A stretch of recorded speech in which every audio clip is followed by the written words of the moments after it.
Esses acontecimentos ilustram uma verdade moral ou espiritual contida na história. Atos 2, Pedro separa categoricamente onde estava o corpo de Jesus, que é na terra, em uma sepultura, e a alma, espírito, consciência, estava no Hades. Disso ninguém pode discordar. Agora, se o corpo está na sepultura, que não é o Hades, então, logicamente vemos que o Hades não é uma sepultura, e sim um lugar onde estava a consciência de Jesus, pois ele, sendo Deus, não deixou de existir. O deixou. E ele disse quando morreu: Pai, nas tuas mãos entrego o meu espírito. Lucas 23 verso 46. Estevão também disse o mesmo: Senhor Jesus, recebe o meu espírito. Atos 7, verso 59. Jesus também disse, para o ladrão da cruz: Hoje estarás comigo no paraíso. Lucas 23 verso 43. Agora pergunto, como as pessoas dizem que o homem corpo, alma, espírito, ficam na sepultura, porque o espírito de Jesus foi para Deus, porque o espírito de Estevão foi para Jesus, e porque a alma do ladrão da cruz no mesmo dia que morreu foi para o paraíso. Apocalipse capítulo 1. Jesus diz que tem a chave da morte e do Hades. Se o Hades fosse uma sepultura, porque ele teria uma fechadura. Na verdade, Jesus está dizendo que tem o poder sobre a morte, pois, um dia, irá eliminá-la, e sobre o Hades, que um dia será lançado no lago.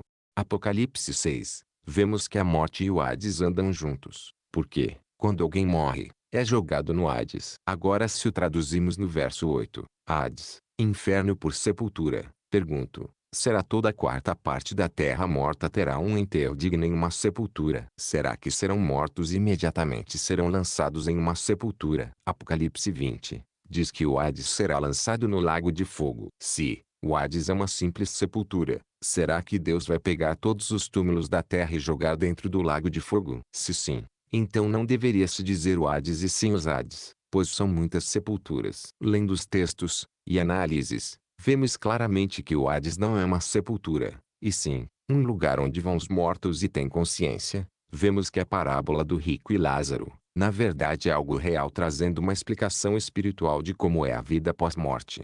Jesus disse que Abraão, Isaque e Jacó estão vivos no Sheol. Mateus 22 verso 32. Eu sou o Deus de Abraão, o Deus de Isaque, e o Deus de Jacó. Ora, Deus não é Deus dos mortos, mas dos vivos. Tártaro. O conceito da palavra tártaro é parecido com o do Hades, não é só no idioma grego, mas também na cultura grega, e o seu significado quer dizer o mais profundo do mundo inferior, ou seria, onde os deuses estariam aprisionados enquanto os humanos ficavam no Hades. O Tártaro é o fundo do Hades, ou seja, o Tártaro é uma seção do Hades. Os dois estão relacionados. Essa palavra aparece uma única vez na Bíblia. 2 Pedro 2 verso 4. Porque, se Deus não perdoou aos anjos que pecaram, mas, havendo-os lançado no Tártaro, inferno, os entregou às cadeias da escuridão, ficando reservados para o juízo.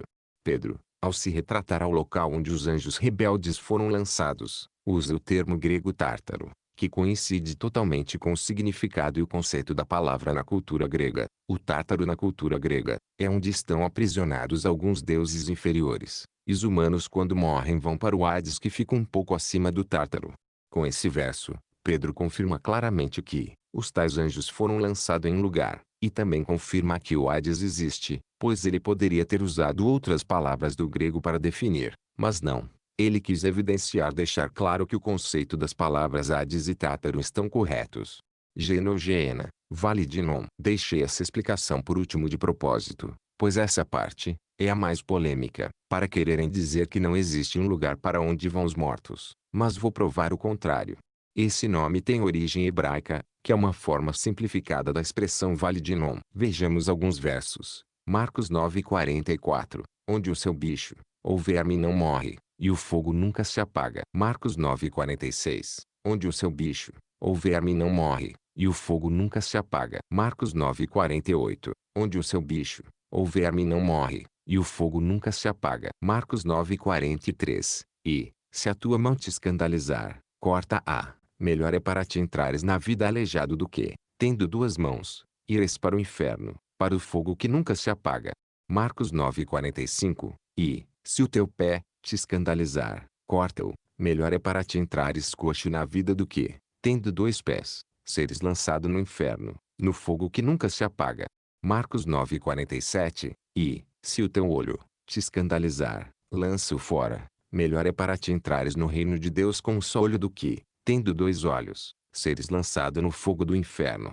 Sabemos que, quando um corpo é jogado para apodrecer ao ar livre, não só cria um verme, mas vermes. Então vamos entender por que é um verme, e que nunca morre, como era o Geena, no tempo de Jesus. O Geena na época de Jesus, era usado como depósito de lixo de Jerusalém.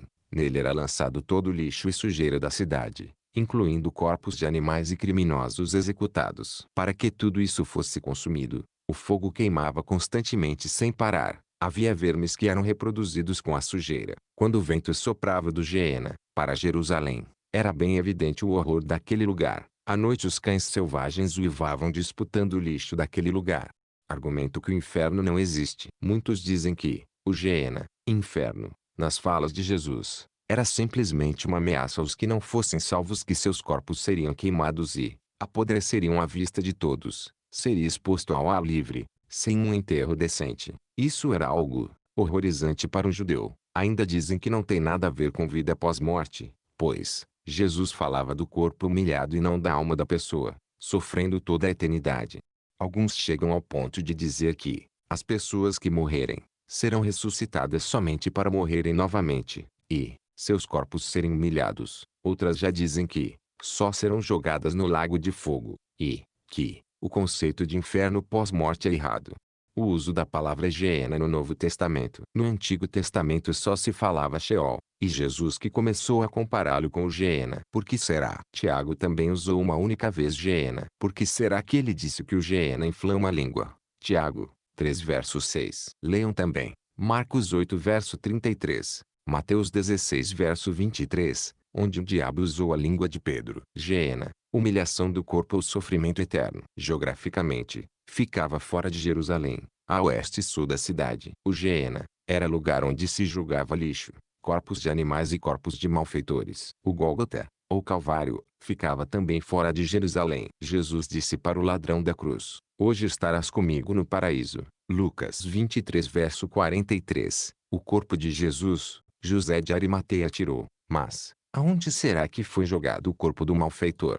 Todos os apóstolos foram mortos, e seus corpos foram humilhados. Será que nenhum foi jogado no Geena? Ou sempre alguém ia buscar para enterrar? Se Jesus estava falando do Geena físico, mesmo que era a humilhação do corpo, então, será que a cabeça de João Batista foi devolvida? Ou ele ficou mesmo com seu corpo humilhado? Será que todos os profetas tiveram um enterro digno? Será que todos que morrem na África, China, países muçulmanos por Jesus, têm sempre um enterro digno? Ou seus corpos são humilhados? Então, será que todos os cristãos do primeiro e segundo século que foram jogados aos leões, torturados, queimados e suas cabeças arrancadas, estavam em pecado só porque os seus corpos foram humilhados? E, porque Jesus não os livrou da humilhação do corpo? Policarpo, discípulo de João, pai da igreja, morreu queimado diante de muitos. Será que isso não seria igual ao Geena físico? Então a promessa de Jesus falhou com ele? Perguntas.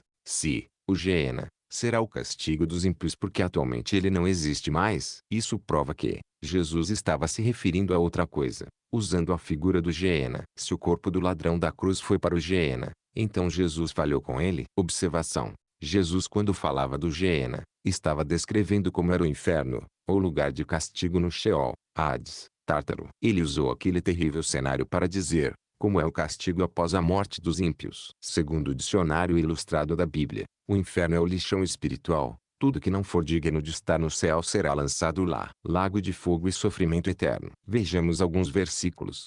Apocalipse 20:14. E a morte e o inferno foram lançados no lago de fogo. Esta é a segunda morte. Apocalipse 20:15. E aquele que não foi achado escrito no livro da vida, foi lançado no lago de fogo. Apocalipse 20:10. E o diabo, que os enganava, foi lançado no lago de fogo e enxofre, onde está a besta e o falso profeta, e de dia e de noite serão atormentados para todo sempre. Apocalipse 21:8. Mas, quanto aos tímidos, e aos incrédulos, e aos abomináveis, e aos homicidas, e aos fornicadores, e aos feiticeiros, e aos idólatras e a todos os mentirosos, a sua parte será no lago que arde com fogo e enxofre, o que é a segunda morte. Apocalipse 19:20. E a besta foi presa, e com ela o falso profeta, que diante dela fizera os sinais, com que enganou os que receberam o sinal da besta, e adoraram a sua imagem. Estes dois foram lançados vivos no lago de fogo que arde com enxofre. Comentário. Vemos que a morte, o inferno, o diabo e pessoas são jogadas no lago de fogo. Vemos que são atormentados de dia e de noite para sempre. O inferno existe desde que o diabo pecou, pelo menos mais de 5.700 anos atrás, ou seja antes da criação de todo mundo físico. Então ele será lançado no lago de fogo. Vejamos mesmo, se o lago de fogo durará pouco tempo. Castigo eterno. Porque Jesus, Judas e João, falaram sobre castigo eterno. Mateus 18:8, Mateus 25:41, Mateus 25:46, Marcos 13:29, Judas 1:7, Apocalipse 20:10. Porque Daniel diz sobre a ressurreição para o desprezo eterno. Daniel 12:2. A palavra aion. Alguns dizem que a palavra aion quer dizer eterno enquanto durar. Aí querem dizer que o sofrimento não é eterno e sim momentâneo. E o pior, dizem que a pessoa morre, Deus a ressuscita, e aí sofre para ser destruída e acabou. Se dizem que Deus não quer o sofrimento de ninguém, então, por que ele os ressuscita? Essa palavra também é aplicada a Deus, identificando sua eternidade. Será então que Deus não é eterno? O menor tempo na Bíblia é aplicado a Davi, que seu trono iria durar para sempre e ele só reinou 40 anos, mas isso, na verdade, é uma profecia que o Messias iria ser de sua linhagem e reinaria para sempre. Então a promessa será cumprida, e dura assim, para sempre. Conceito. A alma do iníquo é lançado no inferno em um corpo como de um verme, e esse verme será seu corpo que nunca vai morrer, e o seu fogo, que o queima nunca irá apagar. Jesus diz claramente, se a pessoa não for salva, vai ser jogada no Geena. Será que cabe todos os corpos dos ímpios, desde o princípio da humanidade no Geena físico, ou seja, no lixão do Vale de Non? Se não houvesse castigo, seria fácil demais, eu vivo como quero na terra e depois simplesmente não vou existir mais. Se fosse assim, Jesus não teria ameaçado tanto, com um tom para que as pessoas não fossem para lá. Conclusão.